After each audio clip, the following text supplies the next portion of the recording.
si Patrick Tulfo sa Rapido ni Tulfo. Rapido ni Tulfo.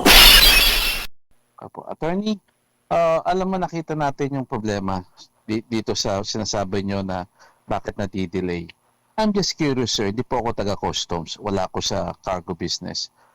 Is it possible for customs to, for example, to pass a regulation that will order all those in this business, in this industry na consolidators, no? Na dapat yung container, puro balikbayan boxes lang, tapos commercial boxes lang. Dapat ba nag-i-exist yan?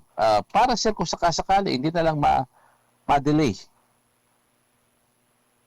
Sir, yun naman po yung existing ngayon, sir, no? In fact, doon po sa informal entity division namin, karamihan ho ng deconsolidators na nagtatransact doon, they declare that these are really balikbayan boxes. Kakaiba lang talaga si Cargo Plus. Ang ginawa ho niya, hindi ho niya dinaan doon sa ruta ng pangbalikbayan box. Dineclare po niya doon sa ruta ng commercial talaga. Pero hindi po niya dineclare na balikbayan boxes yun. Dineclare niya po na parang isang container ng various auto parts at saka shoes. Sa kanya po binalyuhan. So, yun po yung ginawa niyang sistema. No? Hindi niya po dineclare na balikbayan box to.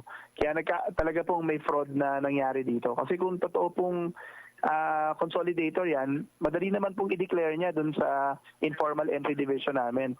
Kung saan dun po pinoproseso talaga yung mga balikbayan box.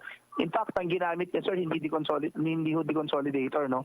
Ang ginamit niya, private company na trading pa. Kaya ako sabi, paliwanag ko nga sa kanila, napaka-difficult ng sitwasyon kasi